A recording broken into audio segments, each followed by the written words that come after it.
할렐루야.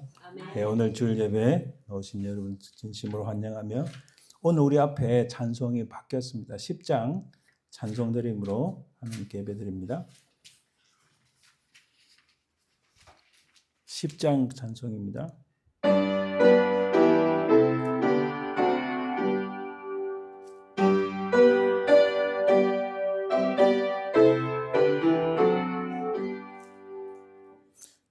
너와 오셔서 주 이름 찬송케 하옵소서. 영광과 권능의 성부여오셔서 우리를 다스려 주옵소서. 강생한 성자여 오셔서 기도를 들으소서. 택하신 백성들 복 내려주시고 거룩한 마음을 주옵소서. 위로의 주성령 오셔서 큰 정거 주옵소서. 전능한 주시여 각 사람 마음에서 떠나지 마시고 계십소서. 성삼일체께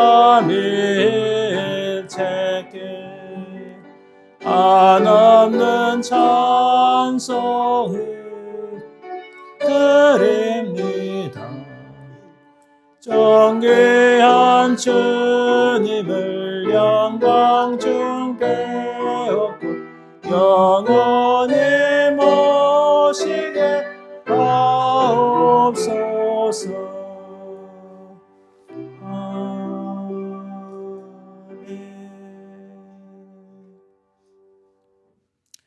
여호와께 감사하고 그의 이름을 불러하려며 그가 하는 일을 만민 중에 알게 할지어다.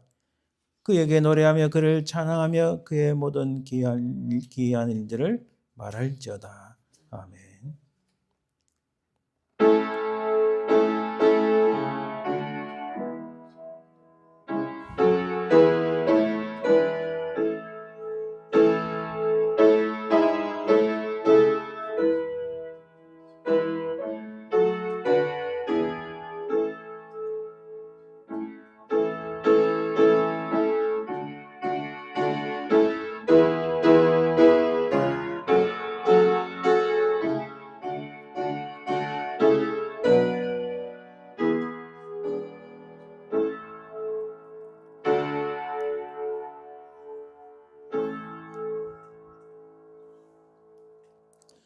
영원 전부터 영원 끝까지 찬송과 경배와 영광을 받기에 합당하신 아버지 하나님, 그 은혜와 사랑을 감사드립니다.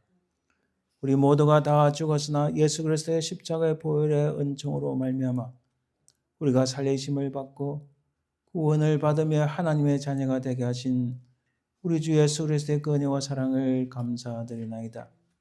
이 땅에 사는 동안 우리를 지키시고 보호하시며 영원한 본향에 가도록 우리를 인도하시는 성령 하나님의 그 은혜와 사랑을 감사드립니다.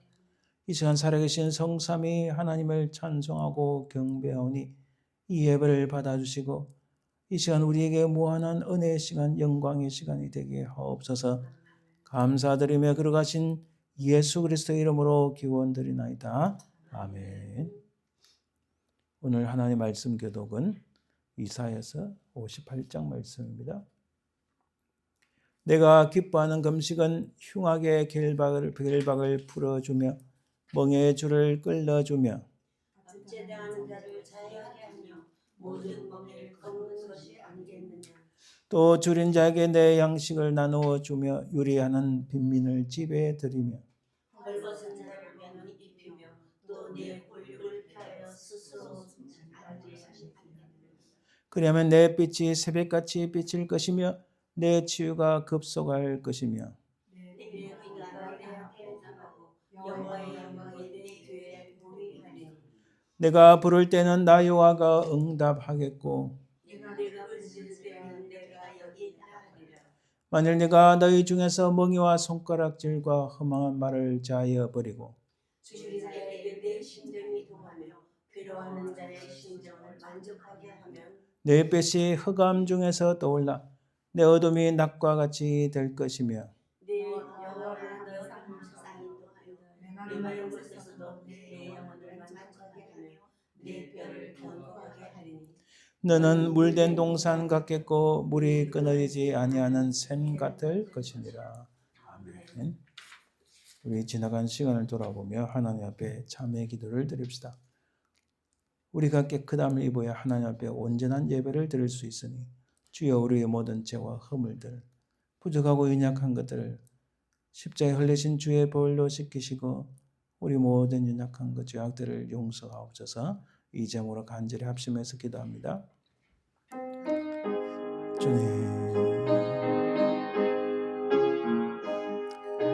주여 보소서. 주님,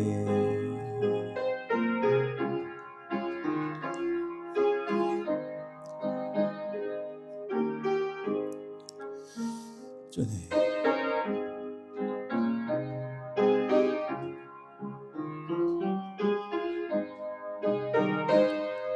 주님.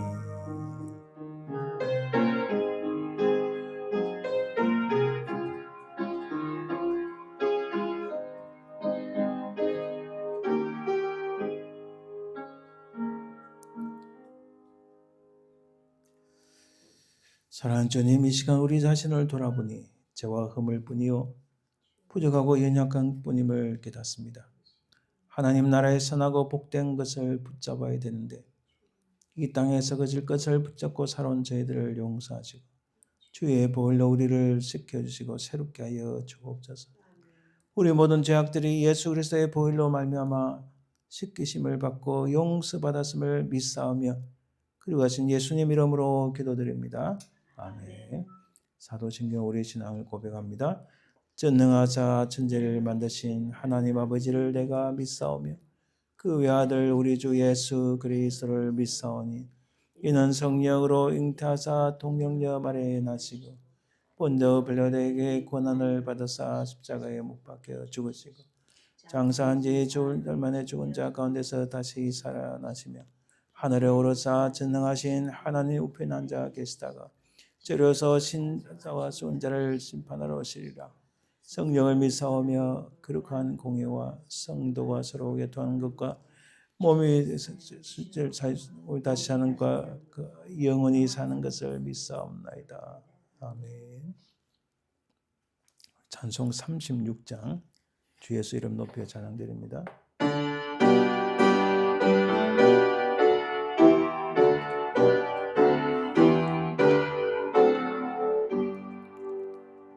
주 예수 이름 높여 다 찬양하여라. 근별 유관을 들여서 만유의 주 찬양. 근별 유관을 들여서 만유의 주 찬양. 주 예수 당한 고난을 모니 질 죄이나 내 귀한 복에 빠져서 만유의 주 찬양. 바쳐서 마녀의 주 찬양 이 지구 위에 거하는 온 세상 사람들 그 크신 위엄 높여서 마녀의 주 찬양 그 크신 위엄 높여서 마녀의 주 찬양 주 믿는 성도 다 함께 주 앞에 엎드려 무궁한 노래 불러서 마녀의 주 찬양 무궁한 노래 불러서 마녀의 주 찬양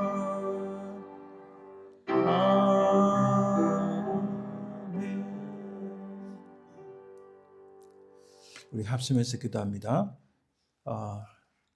먼저 오늘 말씀을 전가하신 우리 스튜어트 목사님 또 저를 위해서 간절히 기도해 주시고 혹시 우리 연약하신 분들 하나님의 은혜를 하나님의 능력으로 치유하시고 새롭게 하여 주옵소서. 이 점으로 간절히 합심해서 기도해 주시고 특별히 우리 대한민국 땅을 위하여 그 땅에 하나님의 공의와 정의가 펼쳐질 수 있도록 또 한국교회가 회개하여 참 하나님의 공의를 설파하고 하나님의 말씀으로서 일어설 수 있도록 간절히 기도해 주시길 바랍니다. 함께 기도합니다. 주님, 주님,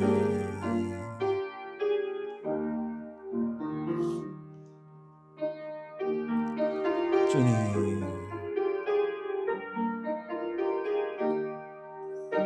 주님,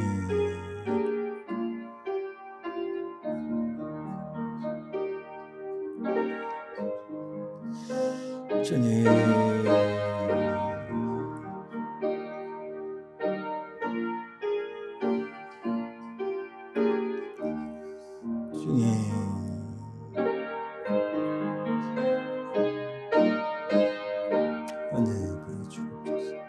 주님, 은혜를 주시고 역사에 주옵소서.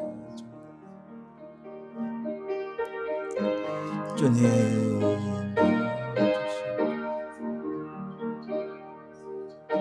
주님,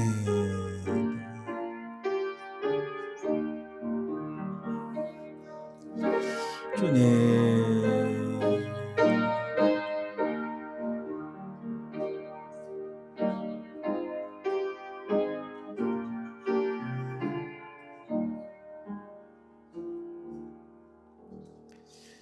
주님, 살아계신 주님 감사합니다. 참으로 우리 간절한 기도에 응답하시고 역사하여 주옵소서.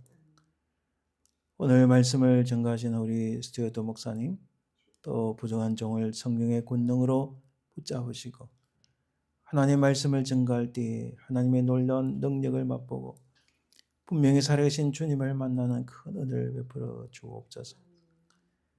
아버지 하나님, 연약하고 참으로 그 육체의 강건함 또 영혼의 강건함을 위하여 간절히 부르짖는 심령들이 있나이다. 주께서 은혜 베푸시고 역사하여 주옵소서. 성령의 권능으로 온전히 치유하시고 새롭게 하여 주시옵소서. 사랑해 주님 감사합니다. 한국 땅을 기억하옵소서. 악한 자들이 어찌 그리 많은지요. 특별히 하나님을 대적하고 대항하는 수많은 악한 무리들.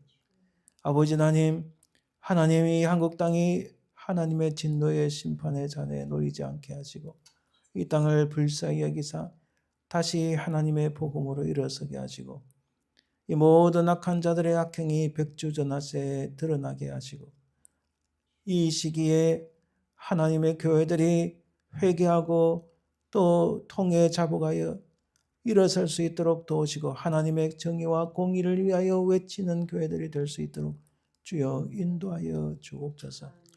우리 간절한 기도에 하나님께서 응답하여 주실 줄 믿사오며 그러하신 예수님 이름으로 기도드립니다. 아멘. 오늘 주날 인도하시네 제목으로 하나님의 찬양 연주 드립니다. 우리 가사를 보시면 시편 23편과 비슷한데 여호와는 나의 목자시니 내가 부족함이 없으리. 내가 어려운 일 당할 때 주께서 동행하시네. 이 세상의 험한 세상 지낼 때 주께서 인도해 주시니 나 모든 걸 이기며 내 주 따라 살리라. 우리 가사와 또 연주를 통해서 하나님의 크신 은혜가 임하기를 간절히 바랍니다.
감사합니다. 우리 예물을 위해서 기도합니다. 하나님 감사합니다. 우리 드린 물질만 아니라 우리의 몸과 마음과 뜻과 정성을 합하여 하나님께 드립니다. 드린 손길이 헛된 것이 아니라 하나님을 기쁘시게 하며 하나님의 영광을 드러내는 것인 줄 믿습니다. 드린 손길마다 하나님의 은혜를 베푸시고 이 땅의 물질의 복만 아니라 강건의 복과 평안의 복을 누리게 하옵소서. 감사드리며 예수님 이름으로 기도드립니다. 아멘. 오늘 하나님의 말씀은 베드로전서 1장 24절에서 25절 말씀 보겠습니다. 베드로전서 1장 24절에서 25절 말씀. 그러므로 모든 육체는 풀과 같고 그 모든 영광은 풀의 꽃과 같으니 풀은 마르고 꽃은 떨어지되 오직 주의 말씀은 세세토록 있도다 하였으니 너에게 전한 복음이 곧 이 말씀이니라. 아멘. 오늘은 슬픔과 소망의 선상에서라는 제목으로 살펴봅니다. 우리 믿는 그리스도인의 정체성이 어떻게 되는가? 이 베드로전서 1장 1절에서 2절은 분명하게 우리 모든 그리스도인의 정체성, 우리가 누구인가를 분명히 밝히고 있습니다. 우선은 우리 그리스도인의 믿는 자들의 정체가 무엇인가 먼저 잠깐 살펴봅니다. 베드로전서 1장 1, 2절에 보니까 예수 그리스도의 사도 베드로는 본도, 갈라디아, 갑바도기아, 아시아와 비두니아에 흩어진 나그네 이렇게 표현합니다. 자, 흩어졌고 그리고 우리는 나그네라고 합니다. 당시 1세기 때에 그리스도인들이 흩어진 특히 이 지역은 현재의 터키 지역인데 대체로 본도, 갈라디아, 갑바도기아, 아시아와 비두니아에 흩어졌다고 말합니다. 자, 여기서 나그네라는 말은 visiting stranger 혹은 resident aliens, 그러니까 방문 중인 이방인 혹은 거주하는 외국인 이런 식으로 번역을 할 수 있는 단어입니다. 자, 근데 여기서 우리가 나그네 그냥 일부 소수의 그리스도인이 그런가 아니란 거예요. 모든 그리스도인이 다 이런 정체성을 가졌다. 결국 베드로 사도가 말하고자 하는 것은 우리가 이 땅에 두 발을 딛고 살아가지만 어디에 있든 간에 그것은 우리의 정체는 우리가 누구인지 말하자면 나그네일 뿐이다라고 말씀합니다. 여러분, 나그네를 살펴보면 이 나그네는 다른 사람의 집에 함께 사는 이방인들이다 이렇게 표현할 수 있습니다. 여러분, 구약의 백성들 보세요. 구약에 보면 애국과 가나안에 거주했던 아브라함. 하나님께서 그에게 가나안 땅을 허락하셨지만은 그러나 그는 함께 사는 이방인과 같은 모습이었습니다. 미디안 땅으로 도망갔던 모세, 그곳에서 40년을 살았지만은 결국 나그네와 같은 삶이었다. 그리고 애굽으로 내려간 요셉을 인하여 400년 이상을 그 애굽 땅에 살았던 이스라엘, 사실은 다 이들이 나그네와 같은 신분이었다. 그래서 여러분, 역사 속에서 이 이스라엘 백성들, 지금의 이스라엘 사람들하고 혼동하시면 안 됩니다. 제가 말씀드린 것은 구약의 이스라엘과 신약 대략 한 1세기 때까지의 이스라엘 사람들을 말합니다. 이들은 그래서 끊임없이 정처 없이 정처를 다니는, 구약의 특별히 이스라엘 백성들은 유목민이었기 때문에 딱 한 곳에 정주하는 상황이 아니었어요. 그러나 왕권 제도가 설립됨으로써 어느 한 지역에 정착하게 되었어요. 그렇지만 그들이 늘 생각하기를 이곳은 우리의 본향이 아니다. 그래서 여러분 시편이나 이렇게 보시면 내가 시온을 그리워하는, 이 시온은 오늘날 우리 표현하면은 하나님 나라를 의미합니다. 그 구약의 신실한 사람들은 이 땅에 두 발을 딛고 살아가지만 그곳이 그들의 영원한 땅, 영원한 고향이 아니다 이렇게 생각한 거예요. 자, 그런데요, 이들은 결혼, 땅의 소유, 재산 계승, 투표, 일정한 단체 참여에 제한을 가졌습니다. 이러면요, 이거는 근세기 들어서서 자, 이스라엘이 70년 로마의 디도 장군에 의해서 멸망하고 그 이후로 수천 년과 2000년 이상을 헤맸죠. 그들이 어디에 정착을 하든 항상 땅을 소유한 데 제한이 있었어요. 결혼도 제한이 있었어요. 다른 민족, 다른 인종하고 결혼을 자기들도 안 했지만 다른 민족도 또 못하게 이렇게 막았어요. 특별히 여러분 16세기, 17세기, 18세기, 19세기를 보면은 여러분들 너무나 잘 아시지만은 2차 대전 일어나고 나서 그 일어나기 전부터 이 유대인들은, 이 이스라엘 사람들은 말하자면 재산도 함부로 자기 자녀에게 주기도 힘들어서 그래서 유대인들이 항상 어떻게 재산을 가졌나요? 항상 금을 가지고 있는 거예요. 그러니까 나치 정권이 유대인을 잡으면 제일 먼저 하는 일이 집을 터는 거예요. 도둑같이. 왜? 유대인들은 항상 금을 가요. 이 돈을 가지고 있으면 은행에 나오면 언제 뺏길지 모르고 다 뺏기는 거예요. 그런 일들이 부지기 있습니다. 근데 여러분 아이러니하게도 동부 유럽에 유대인들이 많이 있었어요. 이 사람들은 우리가 생각하는 상상 초월의 불공평, 불의를 당하는 일이 너무너무 많았어요. 투표권도 제한됐습니다. 또 일정한 단체에 참여에 제한을 받았어요. 높은 임금을 받지 못했습니다. 무슨 죄를 지으면 더 엄한 형벌을 받았고 항상 위협적인 존재로 간주되었습니다. 따라서 이들은 언제나 지역 주민들의 불신, 비방, 차별, 착취를 당했고 당시 소아시아에는 많은 지역의 이들이 흩어져 있었습니다. 자, 이것은 제가 지도를 보여드릴 텐데 이게 이제 베드로전서가 쓰인 시기는 대략 한 AD 한 64년, 65년 되는데 64년에 이탈리아 로마에서 무슨 일이 있었냐면은 로마에 대화재가 있었어요. 대화재가 있었는데 그 주 책임은 네로 황제입니다. 그런데 이 네로 황제가 자기가 책임을 면하고자 누구에게 책임을 돌리나요?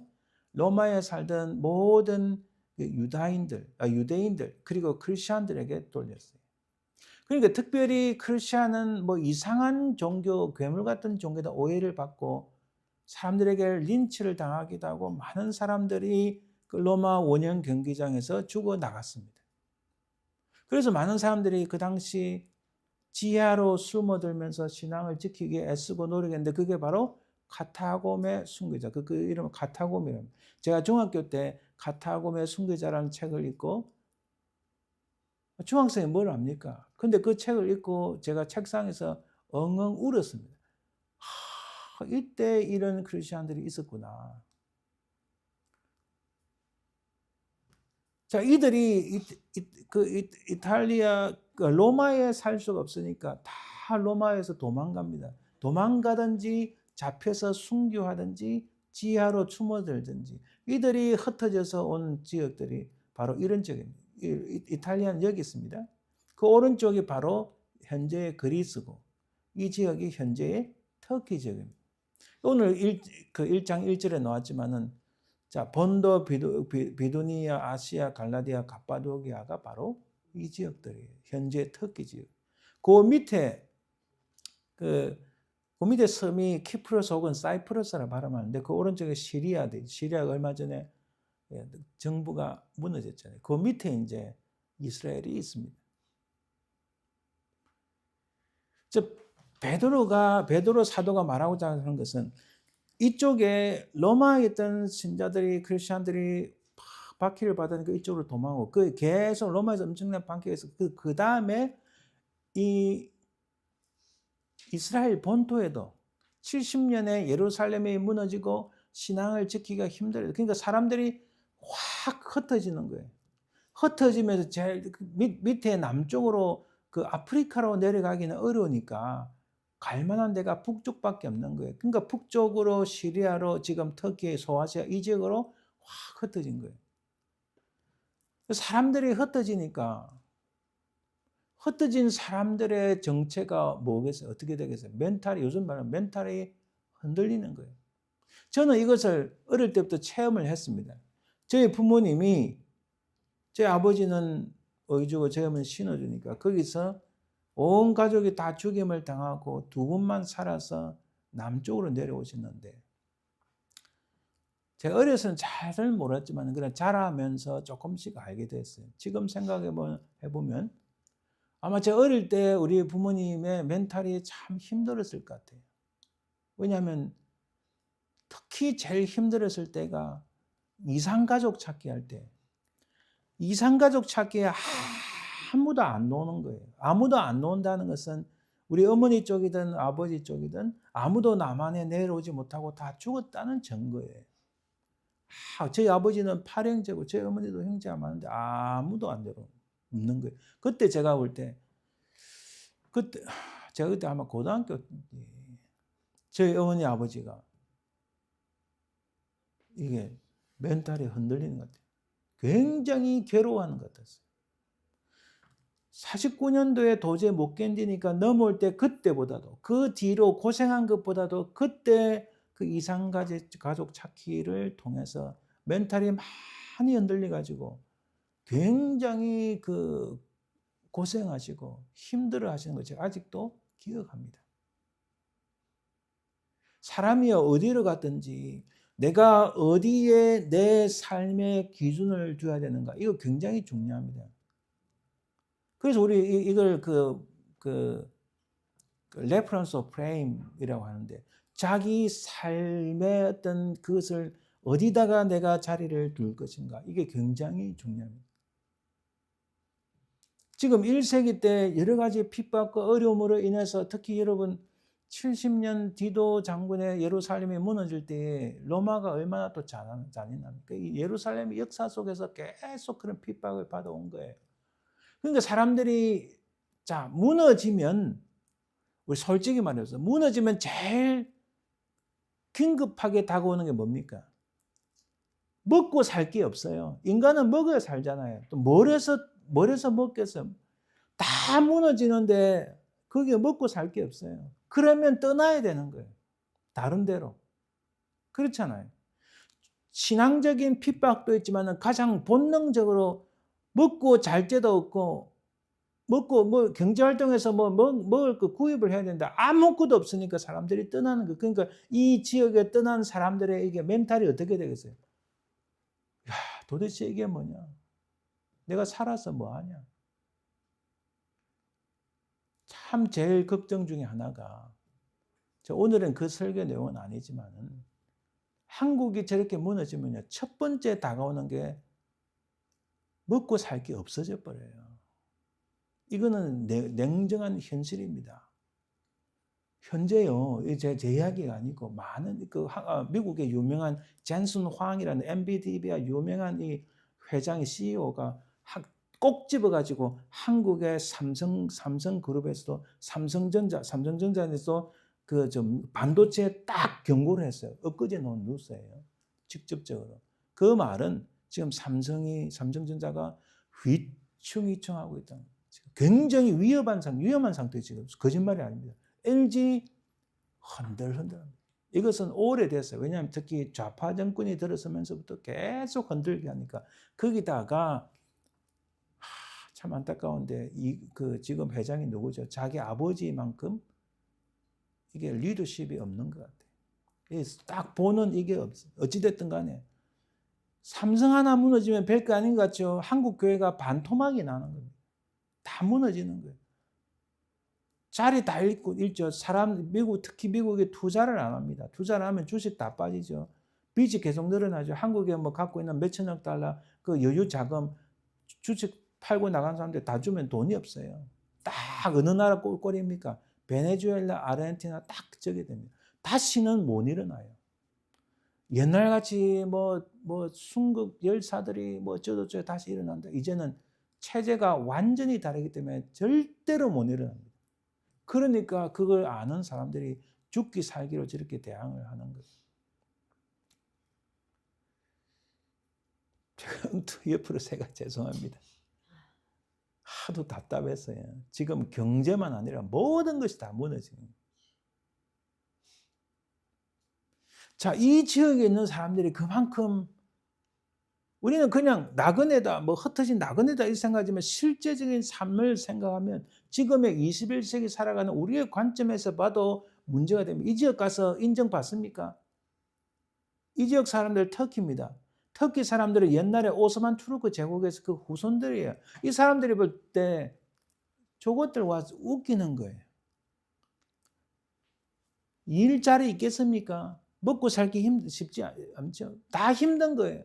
거기서 베드로 사도가 이들을 위로하고 견고하게 붙잡아 줄 필요가 있는데 도대체 베드로 사도 자기도 뭐 돈이 많으면 막 돈도 보내주고 뭐 어떻게 해야 되는데 할 수 있는 것은 신앙을 견고히 잡아주고 하나님의 은혜 가운데 이 위기감에서 위로를 해주는 것밖에 없는 거예요, 사실. 그래서 이게 베드로 전서의 내용이 그 지역에 흩어져 있어서 너무나 괴롭고 힘들고 뭐 요즘식 표현하면 멘탈이 흔들려 가지고 도대체 어떻게 할지를 몰라서 막 우왕좌왕하고 있는 이 사람들에게 신앙을 잡아주고 위로해주기 위한 편지. 그게 무슨 베드로 전서라는 거예요. 이런 상황에서 베드로는 보세요. 딱 대비가 됩니다. 너희들은 흩어진 나그네지만은 그러나 모임이 있다. 자, 무슨 모임인지 우리가 베드로전서 다 봐야 되지만 너희들에게 고난이 있지만은 그러나 보이지 아니하는 하나님의 구원이 있다. 다 이게 우리가 오늘 살펴볼 내용은 아니지만 1장에 탁 나옵니다. 자, 너희들은 그 지역에서 이방인으로서 나그네로서 사회적인 배척이 있지만 그러나 너희들에게는 보이지 아니하는 하나님의 은혜가 있다. 딱 대비해서 이렇게 말씀합니다. 이렇게 위로의 메시지를 전하고 있습니다. 그리스도인들은 이 세상을 본향으로 삼지 않는다. 영원한 하나님 나라를 바라보며 살아간다. 이렇게 핵심적인 내용을 말합니다. 이 세상은 잠시 머무르는 객잔이다. 객잔이란 말이 사실 좀 오래된 단어지만 잠시 머무르는 뭐라고 할까요? 그런 주막이다. 주막은 더 오래된 단어예요. 잠시 머무르는 휴게소일 뿐이다. 이렇게 말하는 거예요. 그래서 여러분 2절을 우리 1장 2절을 잠깐 또 보면 곧 하나님 아버지의 미리 하심을 따라 성령이 거룩하게 하심으로 순종한가 예수 그리스도의 피뿌림을 얻기 위하여 택하심은 받은 자다. 야, 너희들은 흩어진 나그네지만 결국은 이 베드로 사도가 말씀하고 싶은 것은 택하심을 받은 자들 이렇게 말합니다. 너희들은 택하심을 받은 자들인데 무엇을 위해서? 예수 그리스도의 피뿌림을 얻기 위한다. 예수 그리스도의 피뿌림을 얻기 위한다는 것은 이게 좀 섬뜩하다 무슨 피를 뿌려? 그게 아니고 예수 그리스도의 십자가의 그 흘리신 보혈의 공로로 말미암아 구원을 얻기 위한 택함을 받은 자들이다. 놀라운 말씀입니다. 결국 이 말씀은 흩어진 나그네 아무런 소망이 없고 너무 힘들어서 멘탈이 나가고 사람이 어찌할지 모르는 요즘식으로 말하면 심각한 우울증에 걸리기도 하고 여러 가지 트라우마에 힘들어하고 막 이런 모습 같은데 그러나 현실은 그럴지 몰라도 실상은 너희들은 예수 그리스도의 피뿌림을 얻기 위하여 그러니까 예수 그리스도의 십자가의 구속으로 말미암아 구원함을 얻기 위하여 택함을 받은 백성들이다. 이렇게 표현해요. 할렐루야. 이게 베드로 전서의 가장 핵심적인 내용입니다. 이것은 마치 구약의 정결함을 얻기 위한 제사의 핏부림. 곧 이것은 우리의 모든 죄악들을 담당하기 위하여 십자가에 흘리신 주님의 그 보혈, 새 언약의 피, 그리스도의 희생의 죽음을 의미합니다. 야, 이것을 얻기 위해서 구원을 받았다, 택함을 받았다 이렇게 강조합니다. 누구에게요? 모든 그리스도인들이 다 이런 정체성이 있다. 우리에게 그런 확실한 신분이 있다라고 말씀합니다. 여기서 제가 질문을 드립니다. 우리 인생에서 가장 큰 상실과 슬픔이 언제일까요? 여러분, 이렇게 흩어진 나그네, 그 당시 최고의 도시, 최고의 제국이라는 로마 제국, 수도 로마에서 살던 사람들. 와, 우리는 이제 여기 사니까 좀 어려움이 없지. 모든 것은 다 로마로 들어오고 로마로 통하니까. 그런데 네로 황제가 들어서면서 이게 확 핍박이 강해지. 그때부터 시작되니까 막 흩어졌죠. 자, 이스라엘 지역에서 70년 망하고 나서 사람들이 아까 했잖아요. 신앙적인 이유도 있지만은 실제로 우리가 실제 살아보면 그렇잖아요. 신앙적인 이유만 아니라 먹고 살기 힘드니까 도저히 여기서 어떻게 내가 자식도 키우지 못하고 교육도 못 시키고 나도 너무 힘드니까 그렇다고 산에 올라서 풀뿌리를 캐고 나무 껍질을 먹고 그걸 죽같이 끓여 먹을 수 있는 나무가 있나요? 그 지역은? 북한은 그래도 나무가 있으니까 그래 하고 지금 벌거숭이 산이 되었지만은 그것조차도 없는 지역이에요. 그러니까 아무것도 할 수 없으니까 사람들이 떠나야 되는 거예요. 그 사람들이 내가 정말 좀 더 행복하고 좀 더 잘 살아보고 좀 더 뭔가 멋진 인생을 살기 위해서 미국으로 가자. 이거하고 차원이 다른 거예요. 이들은 도저히 대안이 없고 살아갈 방도가 없으니까 떠나는 거예요. 그런데요. 지금 현재 이번에 트럼프 대통령이 들어서서 트럼프 미국 대통령의 권한이 이렇게 막강한지 저도 깜짝 놀란 면이 있어요. 이렇게 할 수 있는데 왜 앞에 대통령은 임기 4년 동안에 한 3분의 1은 휴가를 보냈다고 할 정도로 아무것도 안 했는가? 그 전 세계에서 패권을 가지고 있는 이 아메리카 제국, 바로 그 미국의 중심부에 우리가 와서 딱 살고 있는데, 나는 이제 여기 살면 괜찮지. 아니요, 꼭 그렇진 않아요. 베드로 사도가 하는 말이 어디에 있든지 너희들은 그리스도인들은 믿는 자들은 그냥 다 흩어진 나그네다. 이런 인생길을 걸어가던 그때나 지금이나 다 똑같은데 너희들 인생 가운데서 가장 큰 상실과 슬픔이 언제인가? 질문한다면 어떻게 대답해요? 뭐라고 할 수 있을까요? 개인마다 다르겠지만 아마도 사랑하는 가족 또 여러 가지 기억하기 싫은 어떤 사건들, 사고들 그럴 때가 아닐까요? 자, 많은 슬픔과 아픔 속에서도 저도 제 개인적인 걸 말씀드리면 1997년 첫 아들을 잃었을 때와 2001년 아버지께서 돌아가셨을 때, 특별히 2005년 어머니를 여의었을 때 슬픔과 아픔이 가장 컸던 것 같아요. 그래서 저는 특히 어머니가 돌아가신 후에는 세상에 홀로 남아있는 고아와 같은 심정을 제가 느끼게 돼요. 아버지 돌아가시고 어머니 돌아가시구나. 내가 이 세상에 진짜 홀로 된 것인가. 정말 그걸 심각하게 되니까 얼마나 슬픈지 몰랐어요. 참 힘들었죠. 특히 어머니가 소천하실 때는 제가 미국에서 공부 중이어서 늘 불효자같이 그때는 제 와이프하고 이렇게 해서 참 미안하고 그랬죠. 매일 전화는 하루에 한두 번씩 매일 국제 전화를 드렸지만은 늘 불효자 같아서 마음이 괴롭고 힘들었죠. 인생살이가 이렇나. 뭐가 중요한디 이렇게 부모 곁을 떠나서 이 공부하는 게 뭐가 중요한가. 그때 제가 많이 그런 아쉬운 마음이 많았어요. 하지만 저에게도 슬픔만이 아니라 슬픔을 넘어선 강력한 소망이 있습니다. 그때 있은 게 아니고 그때부터 지금까지 그 소망은 끊이지 않았다는 거죠. 그것은 다시 만날 수 있다는 소망이 있습니다. 다시 만날 수 있다는 소망. 그래서 우리 모든 인생은 그 나름의 여정이 있습니다. 그 여정에 이런 수학에 보면 제가 이 수학을 옛날에 조금 해서 이제 자꾸 수학을 예를 들는데 수학은 굉장히 유용한 학문입니다. 우리가 일어나는 모든 것 다 수학하고 관련되어 있어요. 모든 게. 제가 그래서 참 많이 깜짝 놀라기도 하는데 수학의 사인곡선은 이렇게 되거든요. 이렇게. 오르락 내려가는. 그러니까 슬픔과 소망의 이 선이 춤을 추는 것을 우리 인생에서 느낄 수 있습니다.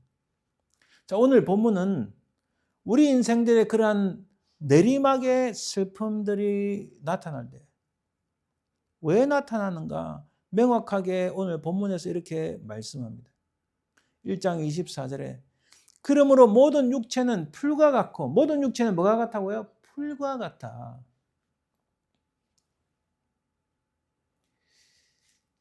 풀이 오래 가지 않잖아요. 그죠? 모든 육체는 풀과 같고 또 그 다음에 그 모든 영광은 풀의 꽃과 같으니 1년 360일 동안 계속 피고 있는 꽃이 있나요? 특히 그 뿌리에서 딱 잘리는 순간에 그 꽃은 며칠 안 가잖아요. 그죠? 그 모든 육체는 우리 육신은 풀과 같고 우리가 가진 모든 그 영광은 풀의 꽃과 같아 이렇게 말씀합니다. 그래서 이 24절에 계속 이렇게 말씀합니다. 풀은 마르고 꽃은 떨어지되 풀은 마르고 꽃은 떨어진다. 분명한 진리입니다. 권력자이든 재벌가이든 어떤 인생이든지 누구나 채 100년을 살지 못합니다. 모두 다 이 땅을 떠납니다. 그래서 우리 인생을 아침 한개 혹은 쏜살 같아 이렇게 표현합니다. 죽음 앞에서는 예외가 없습니다. 모두가 공평합니다. 가끔씩 보면요. 우리 새벽 아침에 일찍 기도하러 올 때 차를 여기 딱 대놓고 이렇게 걸어오면 이 주차장이 크잖아요. 주차장을 딱 보면 아침에 안개가 쫙 낀 걸 볼 수 있어요. 진짜 안개가 쫙 끼는 좀 신비로운 것을 보여주기도 합니다. 여기 평지라서 그런지 나무들이 있어서 하여튼 아침 안개가 쫙 낄 때가 많아요. 그런데요. 해가 딱 나고 조금만 지나면 그 안개는 어디로 갔는지 싹 사라지고 맙니다. 아하. 그래서 많은 사람들이 인생의 깊은 것을 통달한 많은 선인들이 인생은 아침 안개와 같아. 성경에도 나오잖아요. 그죠? 그리고 인생은 내 손에서 날아간 쏘아진 화살과 같아. 이렇게 표현을 합니다. 정말 우리 인생이 저보다는 여러분들 더 연배들이 높아서 더 잘 이해하시겠지만 눈 감으면 어제 참 제가 5살 때 부산 영도에 아치섬이라 있어요. 그게 지금 한국 해양대학교가 들어선 섬인데 그게 지금 도로를 이렇게 차로 다닐 수 만들었는데 거기서 찍은 사진이 있어요. 그때 제가 5살이지만은 아주 동네 패션을 주름잡았습니다. 그 5살에 모자를 다 이렇게 중절모 비슷한 거 다 쓰고 옷도 다 이 양복 같은 거 입고 그때 제가 조금 기억이 나요. 다리 아프다고 찡찡거리는데 제 어머니가 저를 업고 그까지 걸어오시고 이런 일이 있고 또 잠시 눈을 감으면 제가 고등학교 아마 3학년 때 같아요. 대학 입시 때문에 막 힘들어하는데 한 번은 너무 아파서 제가 늦게 집에 오고 일찍 일어나서 아침 학교 시작하기 전에 학원에 가려고 새벽 5시 반에 첫 버스 타고 나가게 됐어요. 그러니까 일찍 일어나려고 제가 항상 자리에 안 놓고 책상에 베개 하나 놓고 이렇게 잤어요. 일찍 일어나려고. 자리에 누우면 저희 어머니 안 깨워주세요. 왜냐하면 너무 불쌍해 보이니까. 한 번은 너무 아파서 제가 자리에 누워 있는데 갑자기 뭐가 떳떳한 거예요. 그때 제가 몸살이 났어요. 그 어머니가 그 뜨거운 물로 수건을 쫙 짜가지고 머리를 닦아주시고 배도 닦아주시고 그 장면이 제가 생각이 납니다. 그런데 눈 감으면 지금 2025년 2월 1일 오늘인 거예요. 세월이 너무 빨리 지나간다. 역시 이 표현이 틀리지 않았다. 아침 안개 같고 손살 같다.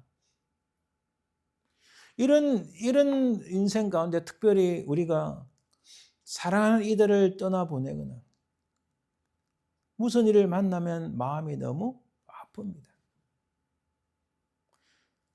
또는 가족과 단절되거나 고향을 떠나 누울 자리 없는 삶의 연속에서 마음과 영혼이 아프고 힘들지 않은 인생이 어디 있습니까? 소아시아 지역으로 지금 현재 터키 그 지역을 떠난 진짜 유리방황하는 자 같은 모습으로 신앙적인 이유 때문에 또 인생의 생활 문제 사실 먹고 사는 게 중요하잖아요. 그것 때문에 떠나간 사람들이 바로 이러지 않을까요? 가족들과 단절되거나 고향을 떠나서 누울 자리 없어서 힘들고 어려우면 신앙도 중요하지만 그러나 사람이 때로는 흔들립니다. 멘탈이 흔들리고 마음이 괴롭고 힘든 거예요. 그 아프고 힘든 슬픔의 마음을 누가 알 수 있겠습니까? 누구나 다 그 슬픔의 라인에서 힘들어하고 밤을 지새우곤 합니다. 그렇잖아요. 하지만 우리 여기서 이 말을 꼭 기억해 주시길 바랍니다. 제가 이 말을 이 본문 말씀을 읽는데 이 말이 생각나요. 제가 어디서 뺏겨온 건 아니지만 이 말이 생각나요. There is no loss, but there is no wound. 상실은 있어도 영어로는 이게 영어로 바꾸면 영어는 잘 안 와닿는 것 같아요. 상실은 있어도 상처는 없다. 내가 잃어버렸다는 이런 상실, 아픔은 우리 가슴에 남지만은 그러나 나 때문에, 너 때문에, 누구 때문에라는 이런 상처를 남기지 말아야 되겠다. 그죠? 그래서 우리가 사랑하는 사람이 잃었든지 어떤 고난에 당했든지 혹은 내가 가진 재물을 다 잃어버리고 날아갔다 할지라도 내 마음에 상처가 있고 질병을 받아 질병이 다가와서 마음이 힘들고 괴로워도 이 수많은 것들 중에서 우리가 잃어버린 것은 있어도 그러나 상처를 남길 수는 없다. 지금 아마 베드로 사도가 이 소아시아 지역으로 흩어진 나그네와 같은 인생들에게 이 크리스천들에게 하고 싶은 말씀이 야 너희들 아프고 힘든 거 다 알아. 풀이 오래 가지 않고 풀의 꽃의 영광이 오래 가지 않는 것처럼 우리 인생은 누구나 다 사그러지는 거야. 사그러지고 말아. 아침 안개처럼 누구나 다 순식간에 다 흘러간다. 이게 동질감을 느끼잖아요. 그죠? 너희들 인생 다 누구나 다 그래. 누구나 다 한 500년 살자 하지만은 못 사는 거야. 다 100년 이상 넘어갈 수가 없어. 그러니까 아픔이 있고 잃어버렸다는 아픔이 있고 상실감이 있어도 그것 때문에 상처가 되고 그것 때문에 다른 사람들에게 가족들에게 자녀들에게 상처를 주거나 받지는 마라. 저는 이렇게 받아들여져요. 이 상처는 우리의 삶의 뿌리를 송두리째 뽑아버리는 원흉이 되기 때문에 상실의 슬픔이 있지만은 상처라는 고통의 라인에는 서지 말기를 바랍니다. 우리 무슨 말인가? 참 우리도 한국 땅을 떠나왔지만 이 사람들도 자신의 고향을 떠나서 타 지역에 살아가기 얼마나 힘들겠어요. 우리는 그래도 괜찮잖아요. 그죠? 지금까지는. 근데 이 지역에 있던 사람들은 아까 말씀드렸잖아요. 자기 재산, 이게 오랫동안 이 사람들 재산을 가질 수 없었어요. 이태리의 유명한 수중 도시 이름이 뭐죠? 갑자기 생각 안 나는데. 베네치아. 베니스의 상인이라는 여러분 책을 읽어보세요. 저는 그거 읽고 참 감명을 받았어요. 제가 말씀드릴 것은 그 속에 있는 유대인들, 물론 거기서 나오는 주인공 유대인은 좀 나쁜 사람이에요. 악한 사람이지만 거기서 유대인들이 받는 처우가 그 사람들로부터 받는 조롱, 괴로움, 이 사람들은요 2000년 동안에 독립을 하기 2000년 동안에 동유럽이든 서유럽이든 호주든 러시아든 어디를 가든지 자기 재산을 가지게 됩니다. 그래서 항상 그래서 아까 말씀드렸지만 언제든지 쉽게 운반하고 돈으로 바꿀 수 있는 넘버원이 금이었어요. 금. 지금은 뭔지 아세요? 지금은 주식과 코인인 거예요. 그래서 유대인들 주식을 또 많이 안 해요. 많이 있긴 하지만 그래도 금이. 그래서 여러분 유럽에 금빵하는 사람들의 대부분 누군지 아세요? 유대인들이 최고예요. 우리 집 사는 앞에 할머니, 옆에 할아버지 다 금빵하시던 분들이에요. 다 그만한 이유가 있는 거예요. 제가 말씀드리고 싶은 것은 그렇게 유리방황하는 삶을 살아도 내가 누구 때문에 자칫 잘못하면 하나님 도대체 하나님 때문에 이 신앙 더 못하겠다 이렇게 될까봐 우리도 마찬가지입니다. 인생을 살면서 누구 때문에, 나 때문에, 너 때문에, 누구 때문에 이런 상처를 남기지 말고, 비록 우리가 상실의 아픔은 있지만 상처라는 이 고통의 라인에는 서지 말아야 된다. 아멘. 근데 여기에 우리가 소망의 라인은 놀라운 반전이 있습니다. 제가 영어 단어에서 참 좋아하는 단어 중에 하나가 beyond라는 단어예요. 오늘 영어 제목 보시면 아시겠지만 슬픔의 라인을 넘어서서 to line of hope, 희망의 라인으로. 오늘 사실 영어 제목 해석하면 그거예요. 슬픔의 beyond the line of the sadness 혹은 grief, 이런 슬픔의 라인을 넘어서서 희망의 소망의 라인으로. 지금 아까 보세요. 이 베드로가 인생의 슬픔이 있지만은 아까 베드로가 이게 딱딱 대비하는 말씀을 하셨잖아요. 인생의 슬픔이 있지만은 그러나 거기에 소망이 있다. 그 오늘 본문 말씀에서 하시는 거예요. 그 무슨 소망이냐, 어떤 소망이냐, 다 소망의 말씀이지만 우리가 너무나 잘 아는 말씀. 세상에 있는 자기 사람들을 사랑하실 때 끝까지 사랑하시니라. 요한복음 13장 1절입니다. 바로 이런 하나님의 이 놀라운 주님께서 우리를 사랑하시는 이 말씀이 세세토록 있다고 증거하는 거예요. 지금 베드로 사도가. 다 또 볼까요? 하나님 아들 예수 그리스도를 믿는 자마다 멸망하지 않고 영생을 얻게 하신다. 요한복음 3장 16절. 할렐루야. 바로 이런 주의 말씀이 세세토록 있다고 선포하는 거예요. 멘탈이 나가고 어렵고 사는 게 너무 힘들고 괴로워서 가족과 단절되고 도저히 어떻게 말로 형용할 수 없는 그런 상황 속에 슬픔의 라인에선 그 수많은 흩어진 나그네 왔던 사람들에게 우리 인생의 풀 같고 우리 풀의 그 영광이 꽃처럼 다 사라지고 아무것도 없이 다 사라진다 할지라도 주의 말씀은 세세토록 있도다 하는 그 말씀, 주의 말씀이 뭡니까? 하나님의 아들 예수 그리스도를 믿는 자마다 멸망하지 않고 영생을 얻게 하신다. 너희들 우리가 슬픔의 라인에만 있는 게 아니야. 우리에게 소망의 라인, 변치 아니하시는 주의 말씀이 우리에게 있다. 이것을 기억하라고 말씀하시는 거예요. 하나만 더 볼까요? 요한복음 5장 24절.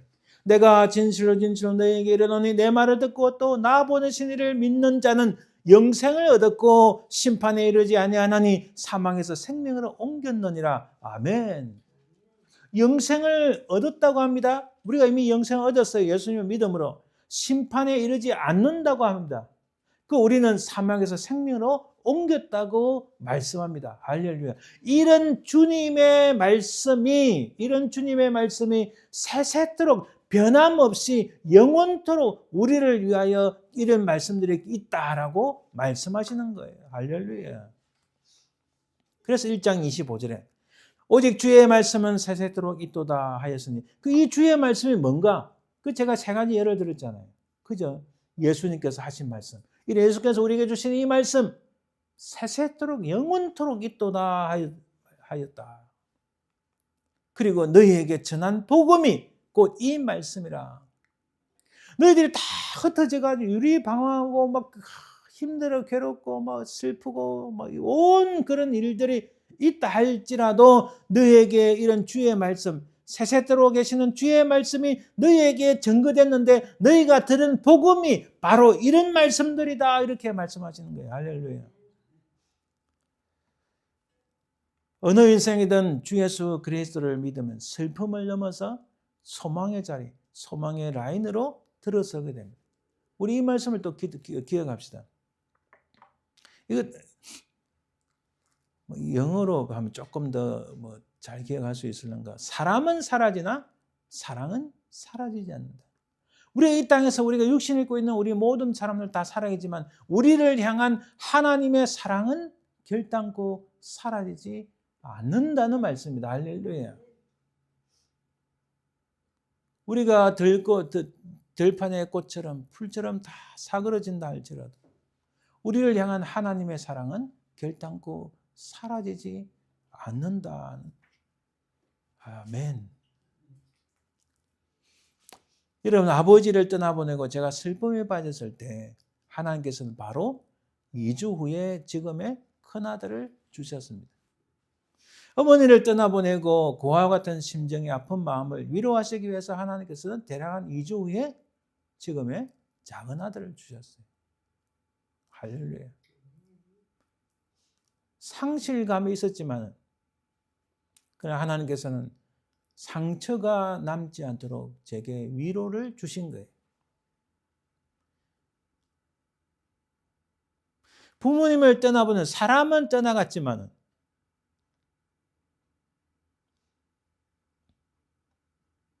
우리를 향한 하나님의 사랑은 떠나지 않았다는 것을 저에게 보여주신 거예요. 할렐루야. 그렇죠?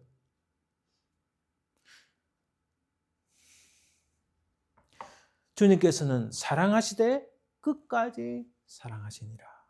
아멘. 그래서 우리는 무슨 일이 있어도 슬픔의 라인에 있다 할지라도 슬퍼할 이유가 없습니다. 그 슬픔을 넘어 우리에게는 소망이 있다는 사실입니다. 하나님께서는 그 소망을 통해서 우리를 위로하시고 이 땅에 다시 살아갈 수 있는 넉넉한 용기와 복된 소식을 주십니다. 결론을 내립니다. 핵심은 슬픔을 넘어 소망이 우리 인생에 있다는 사실입니다. 이 소망의 주님, 제가 참 좋아하는 말씀, 이 말씀을 읽고 우리가 말씀을 마치겠습니다. 고린도서 4장 6절과 11절에 보시면 어두운 데에 빛이 빛이라 말씀하시던 그 하나님께서 예수 그리스도의 얼굴에 있는 하나님의 영광을 아는 빛을 우리 마음에 비추셨느니라. 정말 얼마나 아름답고 멋진 말씀입니까? 예수 그리스도의 얼굴에 있는 하나님의 영광을 아는 빛을 우리 마음에 비추셨다. 우리가 이 보배를 질그릇에 가져시는 이는 심히 큰 능력은 하나님께 있고 우리에게 있지 아니함을 알게 하려 함이라. 무슨 말이죠? 우리가 질그릇처럼 연약할지라도 풀같이 다 사라지고 꽃이 떨어졌으니 모든 영광이 다 사라지는 그런 질그릇 같은 인생이지만 그러나 우리 속에 보배를 주셨다는 거예요.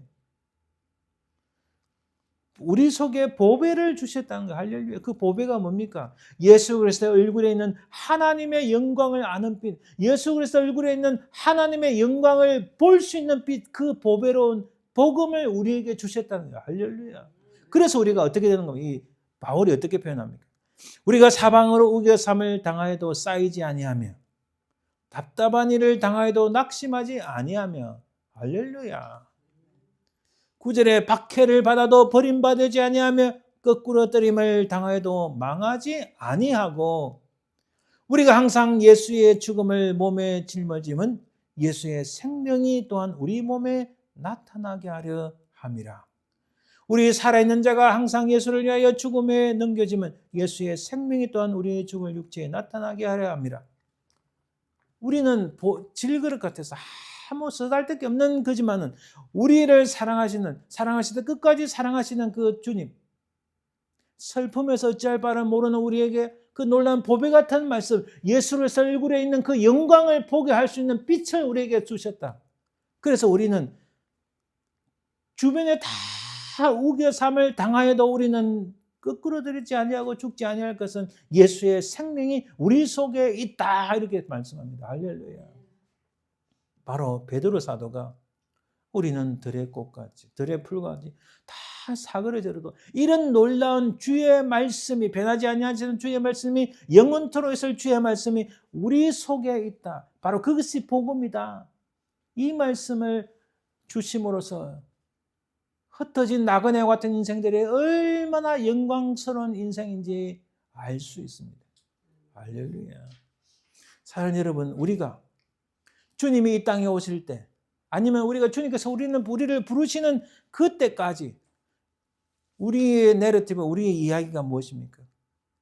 지금까지 살아온 하나님의 은혜의 경험을 가지고 미래에 우리 주님을 다시 오실 그 주님을 바라보는 이 소망 사이에서 항상 우리를 사랑하시되 끝까지 사랑하시는 이 하나님의 언약적인 사랑을 기억하면서 끝까지 예수 그리스도의 십자가를 붙잡고 믿음으로 승리하시는 저와 여러분들 되시기를 주님의 이름으로 축원드립니다.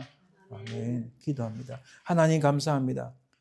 우리 인생은 들판의 풀과 같이 꽃과 같이 다 사라진다 할지라도 세세토록 있는 주의 말씀, 예수 그리스도의 십자가로 말미암아 우리에게 예수의 생명이 우리 속에 있고 예수 그리스도의 얼굴에 있는 그 영광의 빛을 볼 수 있는 빛을 우리 속에 주신 보배와 같은 것들 주신 이것을 끝까지 붙잡고 믿음으로 승리하는 저희들 되게 도와주옵소서. 감사드리며 예수님 이름으로 기도합니다. 아멘. 370장 주 안에 있는 나에게 찬양드립니다.